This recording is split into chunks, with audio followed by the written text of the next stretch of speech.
Students, class 10 social science में अपना जो टॉपिक चल रहा है वो है मुद्रा और वित्तीय संस्थाएं। मुद्रा और वित्तीय संस्थाओं में हम पढ़ रहे थे मुद्रा के बारे में कि मुद्रा क्या होती है, वित्तीय संस्थाएं क्या होती है। तो उसी में अपना आज का जो पार्ट है उस पार्ट में हम पढ़ेंगे मुद्रा का विकास। अपन ने पढ़ लिया कि मुद्रा का विकास कैसे हुआ, इसमें मुद्रा की उत्पत्ति कैसे हुई, विनिमय क्या होता है, मुद्रा की परिभाषा किसे कहेंगे, मुद्रा विमुद्रीकरण क्या होता है, इन चीज़ों के बारे में अपन ने पढ़ लिया। अब अपने जो मुद्रा का विकास अपन ने पढ़ा था, जिसमें पहले वस्तु विनिमय प्रणाली चलती थी, फिर धातु मुद्रा आई, फिर पत्र मुद्रा आई और वर्तमान में संचालित जो है वो पत्र मुद्रा है। तो पत्र मुद्रा तक अपन ने पढ़ा था। आज हम स्टार्ट कर रहे हैं मुद्रा के कार्य और अर्थव्यवस्था में मुद्रा की क्या भूमिका रहती है। इसके नोट्स भी आपको प्राप्त मिल जाएंगे और इसमें अपन समझने का प्रयास करेंगे कि मुद्रा के कार्य और उसकी जो अर्थव्यवस्था में भूमिका होती है वो क्या होती है। मुद्रा के कार्यों को अर्थव्यवस्था में मुद्रा की यानी मुद्रा के द्वारा किए जाने वाले कार्यों को अर्थव्यवस्था में क्या बोलेंगे हम, मुद्रा की भूमिका। यानी मुद्रा के द्वारा जितने भी कार्य किए जाते हैं वो अर्थव्यवस्था में कोई ना कोई भूमिका अदा करते हैं। तो मुद्रा की भूमिका हम उसको कहेंगे, तो मुद्रा के द्वारा किए जाने वाले कार्यों को। मुख्य तौर पर मुद्रा का जो है वो विनिमय का माध्यम, विनिमय का मतलब वस्तु आदान प्रदान का माध्यम क्या है, मुद्रा है। मूल्य का मापक है, किसी वस्तु का क्या मूल्य है वो मुद्रा से ही आंका जाता है।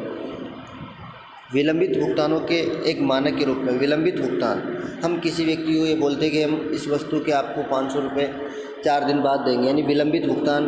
उसके लिए आपको क्या करना पड़ेगा, उसके बीच में मुद्रा बीच में आती है। आप ये कहो कि नहीं साहब ये मेरे को वस्तु दे दो और मुद्रा का नाम मतलब कुछ नहीं, इसका हिसाब किताब, तो वो मुद्रा के लिए अपने को भाई मुद्रा जो है मैं आपको विलंबित भुगतान, इसका भुगतान बाद में कर दूँगा। किस रूप में, मुद्रा के रूप में।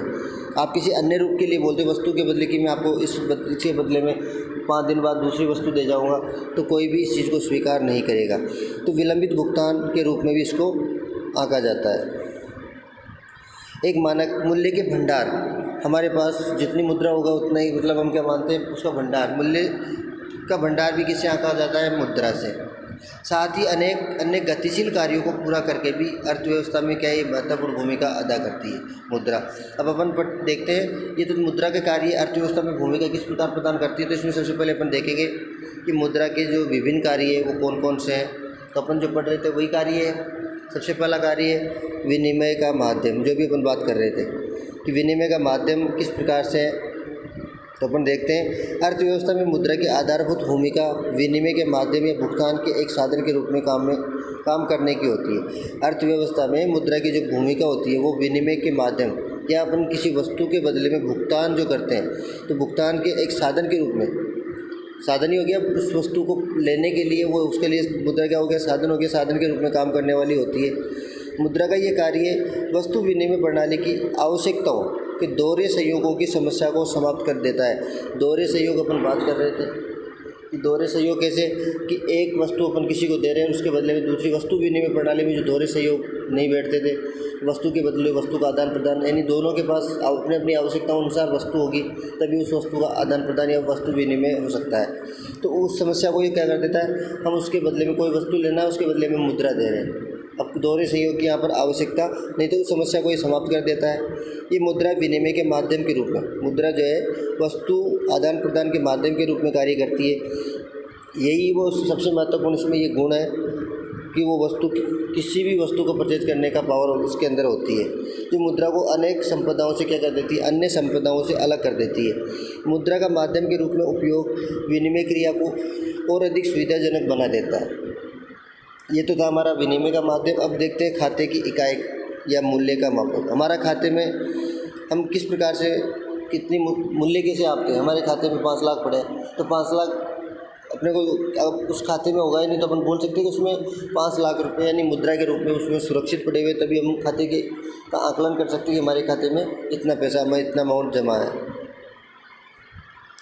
तो खाते का जो है आकलन भी इसी के द्वारा किया जाता है। इसका तात्पर्य ये होता है कि मुद्रा मूल्य के सामान्य मापक का कार्य करती है। मुद्रा जो है मूल्य के सामान्य मापक का कार्य करती है। इसकी सहायता से सभी वस्तुओं और सेवाओं के विनिमय मूल्य को मुद्रा के रूप में व्यक्त किया जा सकता है। विभिन्न पैमानों पर अनेक वस्तुओं और सेवाओं के विनिमय मूल्य को एक समान इकाई मुद्रा में व्यक्त करके एक उचित लेखा तंत्र बनाया जा सकता है।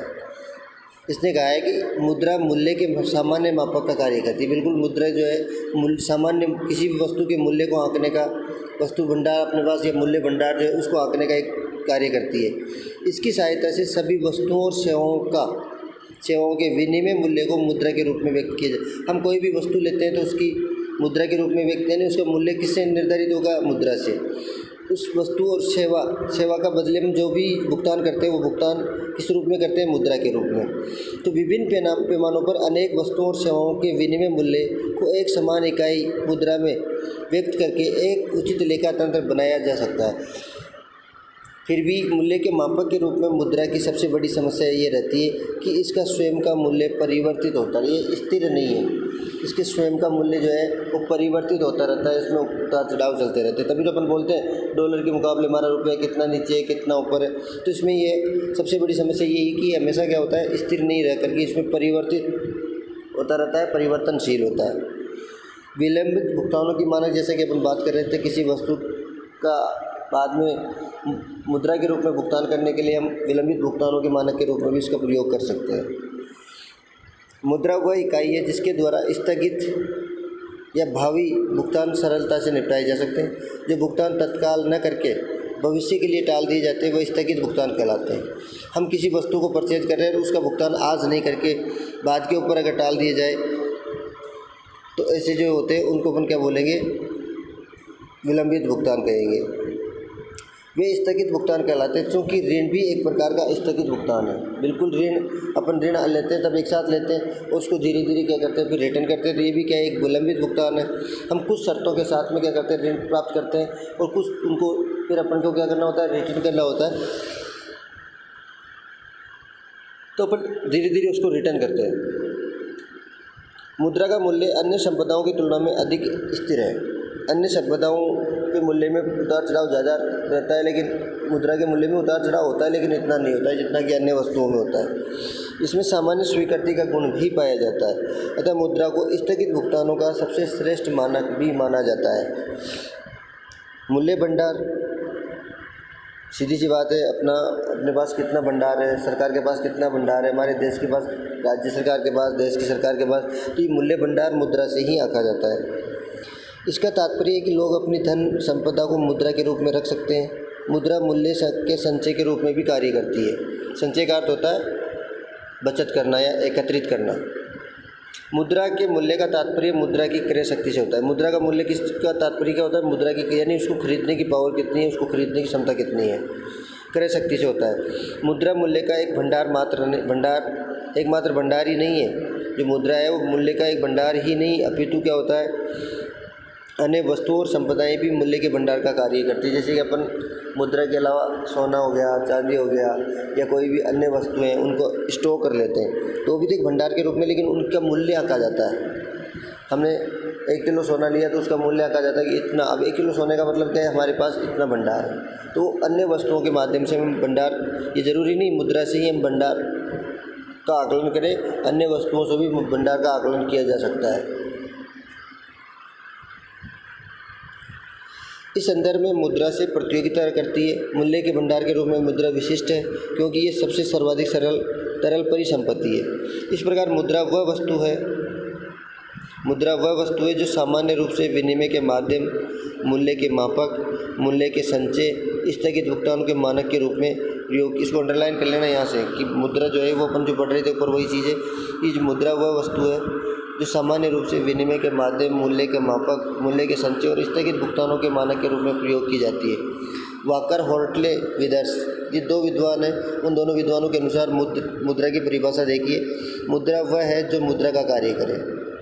क्राउथर जो है उसके अनुसार मुद्रा की परिभाषा है किसी भी वस्तु के रूप में दी जा सकती है। यानी मुद्रा जो है किसी भी वस्तु के रूप में भी, अब किसी को कोई वस्तु दे रहे तो वो भी उसका एक लिमिट होती है, उसका मूल्य होता है, तो उस मूल्य के रूप में तो इसको अपन किसी भी रूप में दे सकते हैं जिसे साधारणतः विनिमय का माध्यम स्वीकार किया जाता हो।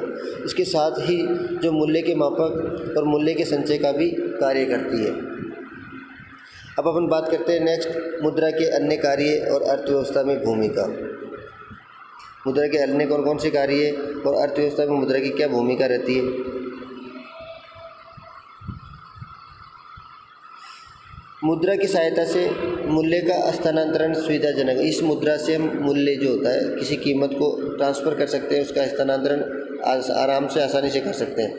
मुद्रा अर्थव्यवस्था में साख का आधार प्रदान करती है। साख का अर्थ होता है ऋण। ऋण के रूप में अपन जो पैसे प्राप्त करते हैं उसको अपन साख बोलते हैं। तो ये क्या है, अर्थव्यवस्था में साख प्रदान करना है, ऋण प्रदान करने में भी सुविधाजनक होती है। लोग अपनी आय का एक हिस्सा कहाँ पे डिपॉजिट करते हैं? बैंकों में मुद्रा के रूप में जमा करवाते हैं। और इस जमा धन, इस जो मुद्रा के रूप में जो धन जमा होता है, इस धन का बैंक क्या करता है? अन्य व्यक्तियों को साख के रूप में, ऋण के रूप में वही पैसे दूसरे व्यक्तियों को दे देता है। इस धन से ही बैंक साख का सर्जन करते हैं। साख का सर्जन का मतलब ऋण प्रदान करते हैं। मुद्रा ने पूंजी को गतिशीलता प्रदान करके भी अर्थव्यवस्था में महत्वपूर्ण भूमिका का निर्वहन किया। और मुद्रा के कारण ही पूंजी को एक उद्योग से दूसरे उद्योग में तथा एक स्थान से दूसरे स्थान पर ले जाना संभव हो पाया है।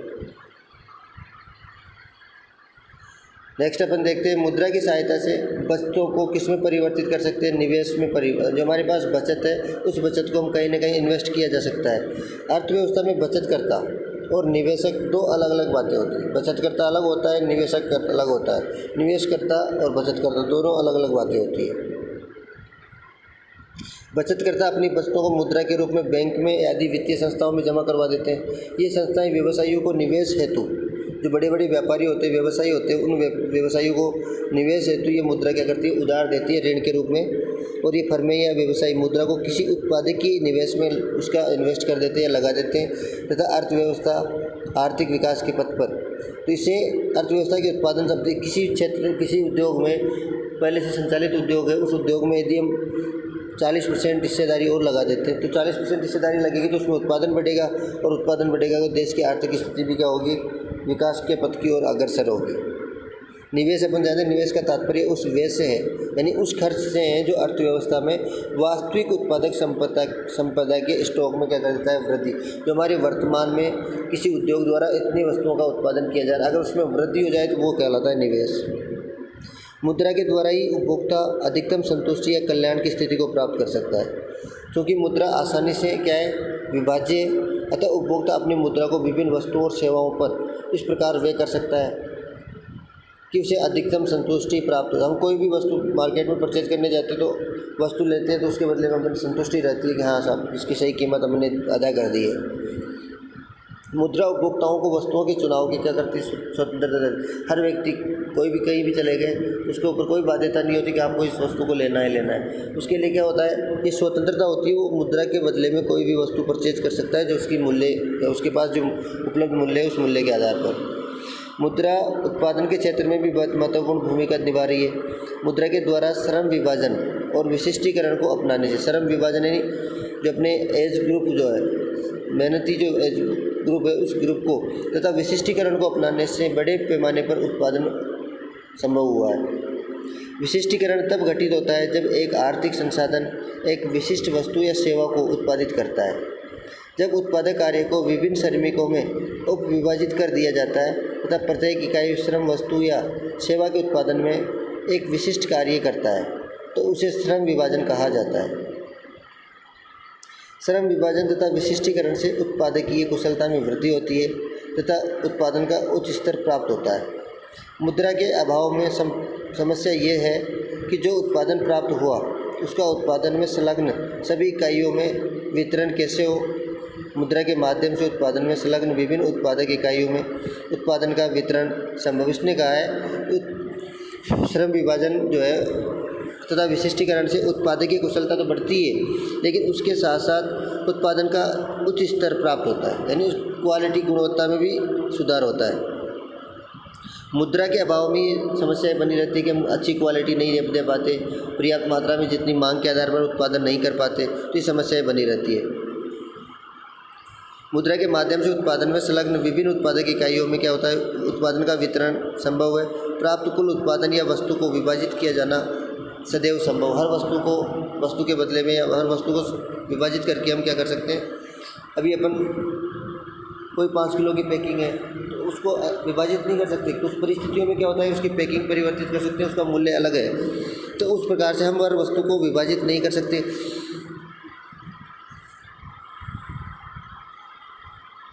लेकिन मूल्य का मुद्रा के माध्यम से सभी उत्पादक इकाइयों में उचित आर्थिक नियमों का पालन करते हुए उनका वितरण किया जा सकता है। यानी मुद्रा को अपन विभाजित कर सकते हैं। मुद्रा को विभाजित का अर्थ है मुद्रा के मूल्यों को हम क्या करें, निर्धारित अलग अलग निर्धारित कर सकते हैं। मुद्रा के कारण ही राष्ट्रीय और अंतर्राष्ट्रीय व्यापार में तेज वृद्धि संभव हुई है। वस्तु विनिमय प्रणाली में व्यापार का क्षेत्र सीमित होता है, इतनी अधिक मात्रा में व्यापार संभव नहीं होता। वर्तमान समय में राज्य के कल्याणकारी स्वरूप को अत्यधिक बल मिला। राज्य या सरकार द्वारा अपनी जनता के कल्याण हेतु अनेक योजनाएं चलाई जा रही हैं। सरकार द्वारा क्या करते हैं, कल्याणकारी योजनाओं के रूप में अनेक प्रकार की योजनाएं जनता के कल्याण हेतु चलाई जा रही है। इन योजनाओं पर सरकार को और ज़्यादा खर्च करना पड़ता है और इस खर्च की पूर्ति करने के लिए सरकार क्या करती है, टैक्स, कर और सार्वजनिक ऋण जो देती है उसके ब्याज से इन चीज़ों की पूर्ति करती है, जो मुद्रा के रूप में ही प्राप्त किए जा सकते हैं। वर्तमान में मानव का विकास जिस स्तर पर पहुंचा है वो मुद्रा के आविष्कार से ही संभव हुआ। संभवतः मनुष्य के जीवन का ऐसा कोई क्षेत्र नहीं है जहां मुद्रा की कोई भूमिका, यानी हम अपने जीवन में अगर देखें कि क्या बिना मुद्रा के कोई कार्य कर सकते हैं, कोई कार्य अपन नहीं कर सकते। इसलिए मुद्रा को एक साधन, मुद्रा क्या है, एक साधन है, उसको साध्य नहीं कह सकते। किसी स्तर पर पहुंचने के लिए किसी वस्तु को प्राप्त करने का एक साधन मात्र क्या है, वो मुद्रा है, साध्य नहीं है। हम मुद्रा के बिना इस चीज़ों को, उन वस्तुओं को प्राप्त नहीं कर सकते। अब नेक्स्ट वाला अपना जो है बचत और साख, आपको इस जो मैं नेक्स्ट टॉपिक चलता है उसको पहले से ध्यान से पढ़ना है, इसकी रीड आउट करना है। रीड आउट करने के बाद में फिर इस टॉपिक को समझने का प्रयास करें। तो हम नेक्स्ट वीडियो में, नेक्स्ट टॉपिक में हम क्या पढ़ेंगे, बचत और साख। नमस्कार।